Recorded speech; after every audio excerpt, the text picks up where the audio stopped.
Selamat pagi Bapak, Ibu, Saudara yang dikasihi di dalam nama Tuhan Yesus Kristus.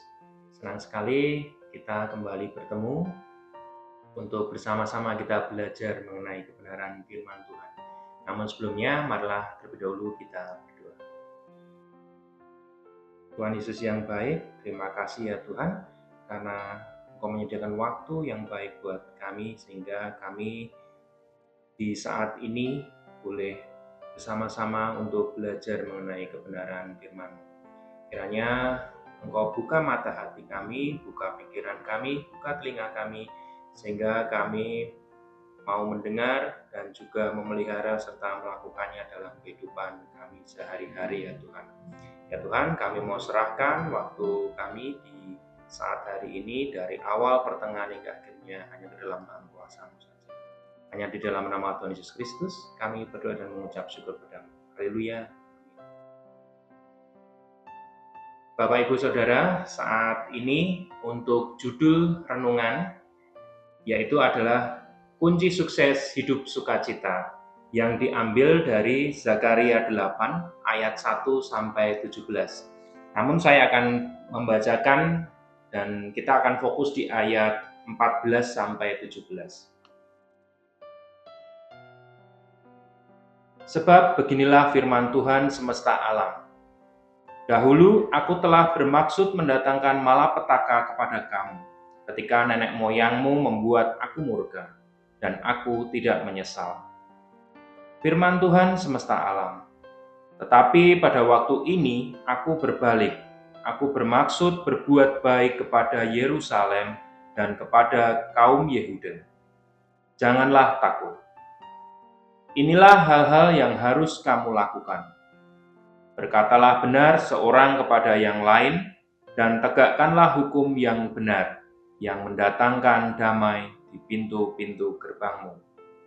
Janganlah merancang kejahatan dalam hatimu, seorang terhadap yang lain, dan janganlah mencintai sumpah palsu, sebab semuanya itu kubenci. Demikianlah firman Tuhan. Demikianlah firman Tuhan. Yang berbahagia ialah kita semua yang mau mendengar, memelihara, dan melakukannya dalam kehidupan sehari-hari. Haleluya, amin. Bapak Ibu sekalian, untuk judulnya kunci sukses hidup sukacita. Seperti yang tertera di Zakaria 8 ayat 14 sampai 17, bahwa Tuhan telah berjanji Ia akan memulihkan Israel dari pembuangan. Tetapi tentunya ada 4 syarat yang Tuhan minta agar umat dapat hidup dalam sukacita dan keselamatan yang Tuhan telah sediakan. Syarat ini bukanlah sekedar aturan Bapak Ibu, tetapi ini merupakan sebuah kunci penting untuk membangun kehidupan yang diberkati dan juga penuh damai. Umat Israel itu adalah sebuah bangsa yang seringkali melakukan kejahatan, seringkali melakukan dosa, dan dosa tersebut berulang kali mereka lakukan kembali. Namun Tuhan tetap mengampuni. Ketika Tuhan sudah mengampuni, mereka kemudian melakukan dosa lagi, melenceng lagi, seperti itu dan seterusnya. Karena itu, di saat hari ini Tuhan juga mengingatkan mereka dan juga kita bahwa kita harus berjanji setia, sebab sukacita sejati lahir ketika kita hidup sesuai dengan kehendak-Nya. Mari kita bersama-sama merenungkan 4 kunci yang Tuhan berikan. Untuk yang pertama adalah berkatalah benar. Tuhan berkata, berkatalah benar seorang kepada yang lain, di ayat 16 tadi Bapak Ibu. Ini maknanya adalah kejujuran adalah dasar dari kehidupan yang damai. Tanpa adanya kejujuran, maka juga tidak akan ada hubungan yang sehat. Ini berlaku di dalam keluarga, di dalam pekerjaan, maupun juga di bidang pelayanan kita. Jadi misalnya contohnya adalah ketika di dalam keluarga, berkata benar adalah berarti kita jujur. Jujur terhadap siapa? Jujur terhadap pasangan kita, jujur terhadap suami kita, jujur terhadap istri kita, jujur terhadap orang tua kita, dan jujur terhadap anak kita ketika kita mempunyai mungkin sebuah permasalahan maupun untuk finansial juga seperti itu, kita berusaha selalu jujur terhadap keluarga kita. Kemudian di dalam pekerjaan, contohnya adalah tidak menutup-nutupi kesalahan dan juga tidak memanipulasi laporan Bapak Ibu. Jadi seringkali ketika kita sudah dikejar-kejar, deadline sudah mepet seperti itu, kemudian kita data belum masuk semua, hingga akhirnya kita melakukan manipulasi data. Itu tidak boleh kita lakukan Bapak Ibu. Kemudian ketika kita berkata benar, kita sedang membuka pintu sukacita. Karena hati yang jujur selalu hidup di dalam terang. Itu kunci yang pertama. Kemudian kunci yang kedua adalah tegakkan hukum. Di dalam ayat 16, tegakkanlah hukum yang benar yang mendatangkan damai di pintu-pintu gerbangmu. Tuhan menginginkan kita menjadi pribadi yang adil. Bukan hanya menuntut keadilan buat diri kita sendiri saja, tetapi kita pun juga harus berlaku adil terhadap sesama kita. Ketika kita menjadi seorang pemimpin, ya kita di dalam mengambil sebuah keputusan tentunya berdasarkan kebenaran, bukan berdasarkan atas kepentingan pribadi kita saja. Kemudian ketika kita menjadi ketika kita menjadi orang tua yang memperlakukan anak-anak kita, kita pun juga harus adil tanpa pilih kasih Bapak Ibu. Ketika keadilan ditegakkan, maka damai dan sukacita akan mengalir. Karena ketidakadilan selalu mencuri kedamaian.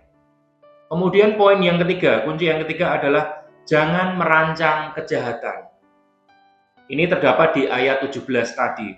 Tuhan berkata, janganlah merancang kejahatan dalam hatimu seorang terhadap yang lain. Jadi ini dosa itu dimulai dari hati. Jadi Tuhan ingin kita menjaga hati kita dari niat buruk, dari rasa iri, dari rasa dengki, dari rasa benci, ataupun keinginan untuk membalas. Ini contohnya tidak menyimpan dendam terhadap orang yang menyakiti kita. Kemudian bisa juga tidak berharap orang lain gagal. Nah, di dalam kasus tidak berharap orang lain gagal ini, ketika saya muda dulu sering mengikuti turnamen olahraga Bapak Ibu. Kemudian sebelum pertandingan biasanya saya mengawali dengan doa. Dan ada salah seorang teman saya yang nyeletuk, menanyakan, doamu itu isinya apa? Apakah kamu ingin musuhmu keseleo? Apakah kamu ingin musuhmu kalah dan kamu menang seperti itu? Kemudian di saat itu saya menjawab, doa saya sebetulnya simpel sekali. Saya hanya ingin have fun ketika saya bermain, kemudian saya terhindar dari cedera. Seperti itu. Jadi sukacita tidak akan lahir dari hati yang penuh kebencian, tetapi dari hati yang bebas, yang tidak merancang kejahatan terhadap siapapun. Kemudian kunci yang keempat adalah jangan menyukai sumpah palsu. Masih di ayat 17 tadi, janganlah mencintai sumpah palsu.